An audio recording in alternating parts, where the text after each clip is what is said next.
My name is Patrick Sullivan. I co-own with my wife Ananda Gardens. We're in Middlesex, Vermont, about 10 minutes from Montpelier.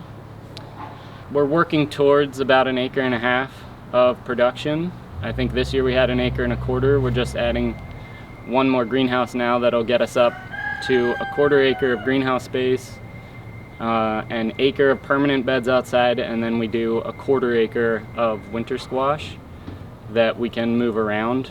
So together I would say we're in the range of 1 acre to 1.5 acres.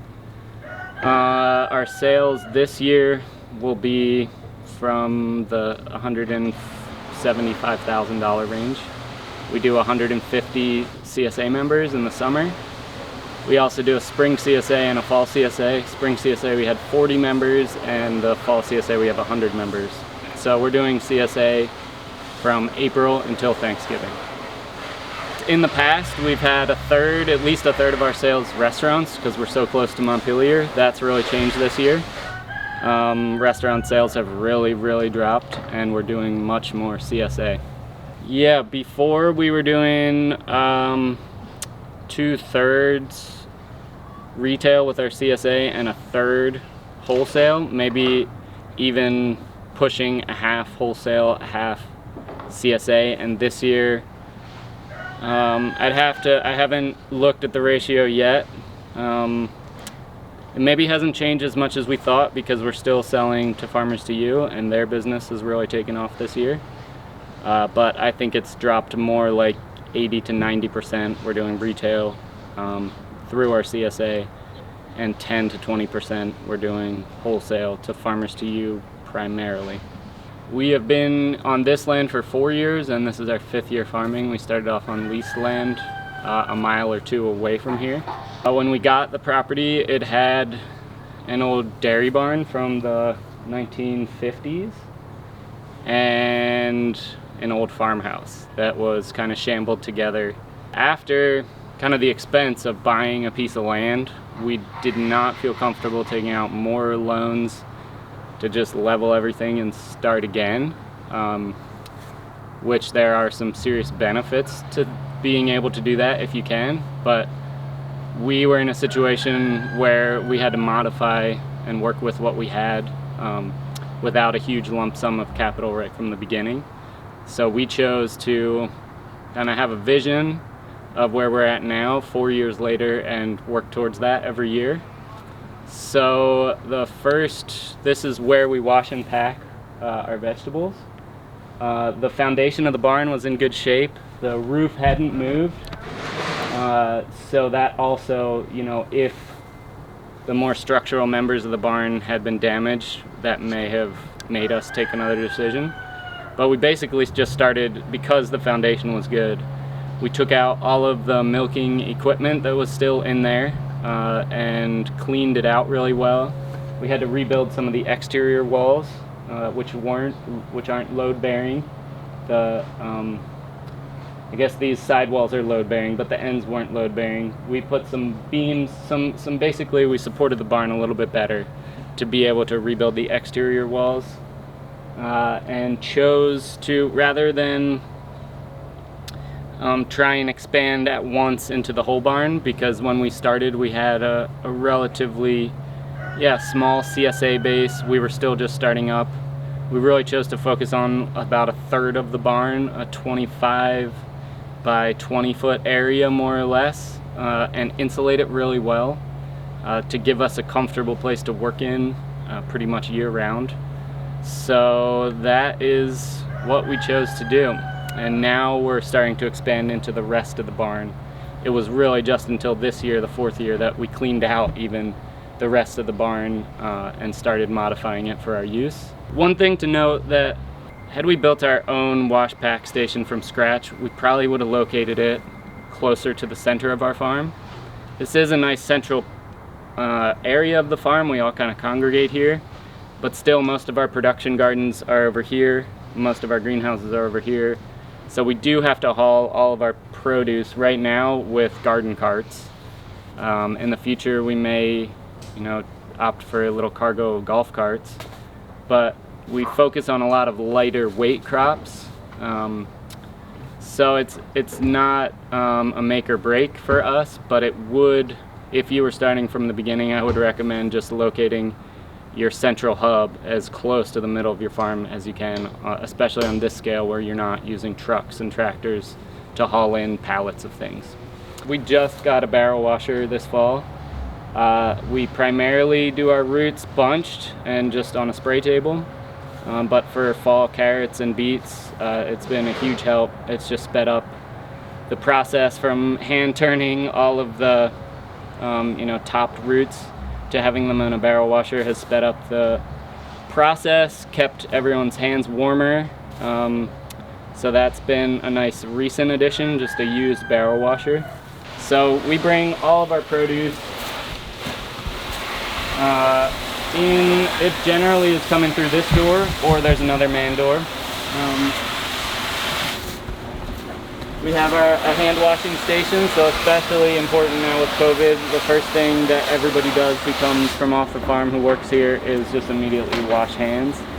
And then of course, having a sink really centrally located, so it just makes it easy to use. You don't have to go out of your way, you're coming back here anyway after the bathroom. Highly recommend that. We originally just had a frost-free hydrant here. This year we put one inside. That one has gotten damaged because we use it so much, so we're in the process of fixing it. So I did want to mention about just redundancy or resiliency. That's something we found really important this year. This one, now we couldn't get the replacement parts. They weren't available, and now we've just been able to pull it apart and really find out what we need. So during this 3 weeks or a month where we don't have our water inside, being able to at least pull a hose off of here through the door to wash our greens. As you set up a wash pack station, really think about having a couple water sources, because what happens when you're on a big harvest day and you can't use the water.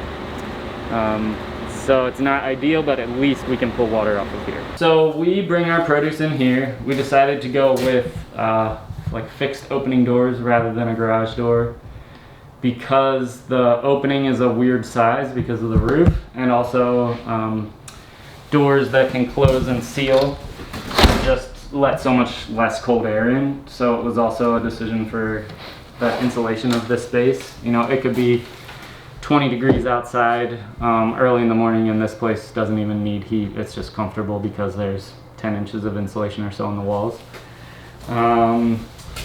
So yeah, a lot of this stuff, all of these are windows that were still good but came out of our house remodel.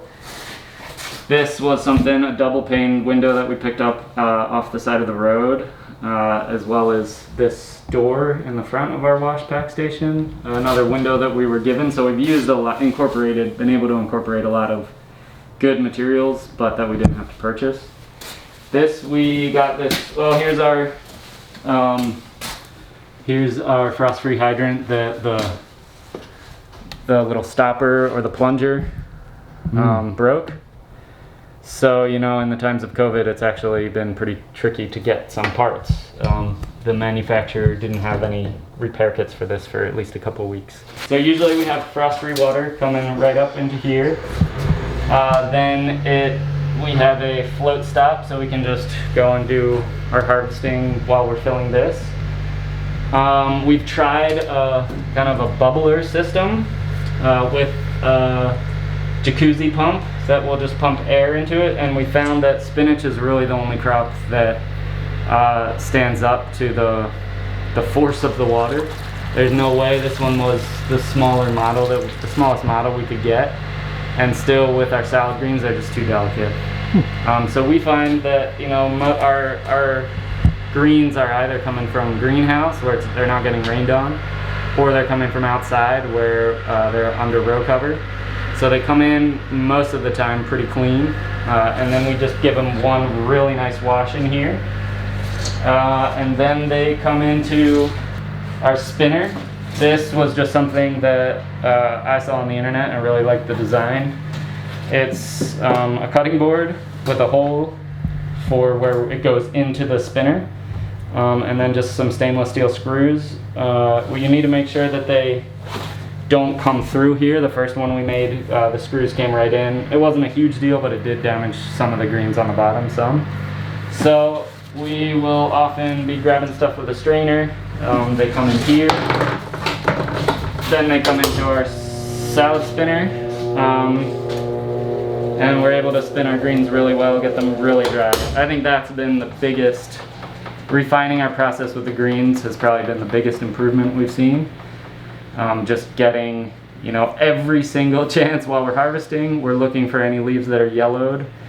When we're dumping in here, we're looking for any leaves that are yellowed, and then when they're coming into this, we're also looking for any leaves that are damaged. So we're just, in every step, we're kind of on the look for any potential damaged leaves. And then this sink is on wheels. We can use it if we're just washing a really small batch of something or doing a couple bunch greens.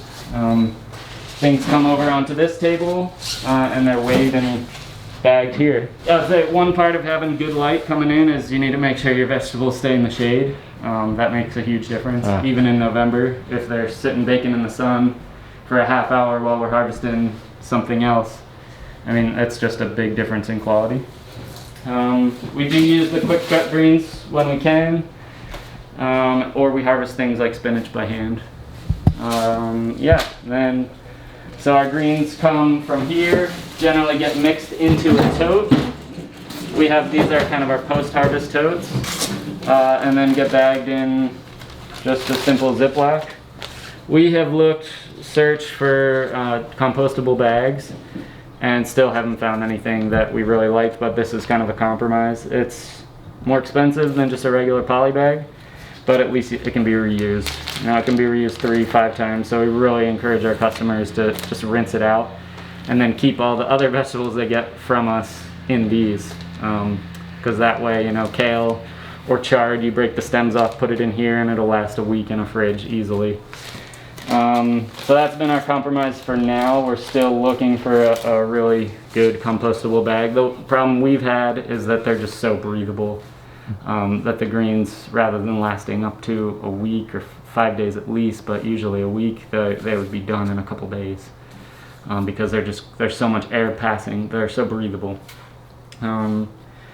Yeah, we've tried cellulose, and it's just a pain in the butt to try and seal. We've tried the kind of bio bags that are corn based, and they are too breathable. We've been looking for a polylactose bag, which is basically, rather than poly from petroleum, it's poly from lactose, but we haven't been able to find a good source yet. But I think that is a really good potential of, you know, how we could move away from plastics but still have present a really good finished product. Yeah, we really like having a bunch of steel tables. Everything that can be on wheels is on wheels, but this just gives us a really nice area to work with. We have up here just some things that our CSA members have said. So, you know, if we're ever feeling bummed bagging hundreds of bags of greens, or it's cold outside, we really encourage people to just read them and realize, you know, that our work is going towards feeding our community.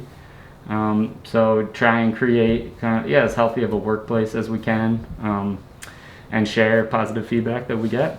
Then, yeah, we just have a simple area where we hang tools and can wash them off.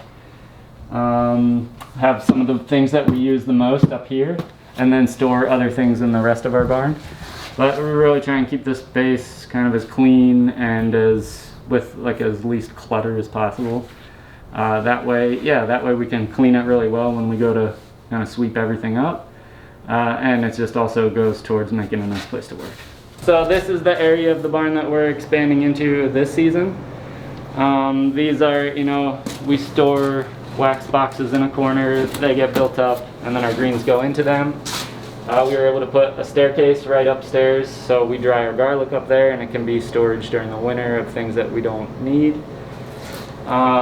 We try and now wheel as many things as we can around.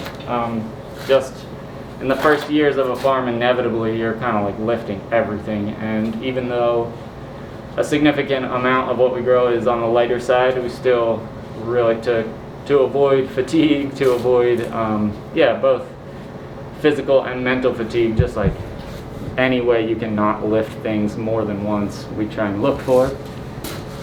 This is the walk-in cooler that we've made this year.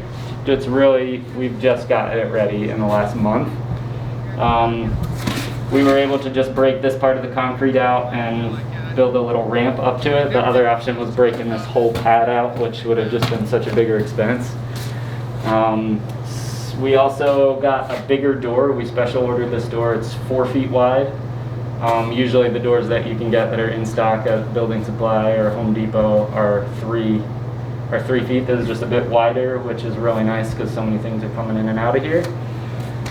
We can take a look inside.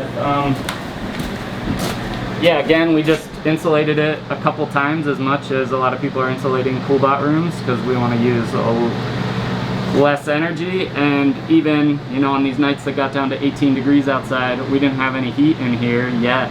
We don't have a little heater set up, and it's still remaining the same exact temperature that we like to keep at 39, 40 degrees.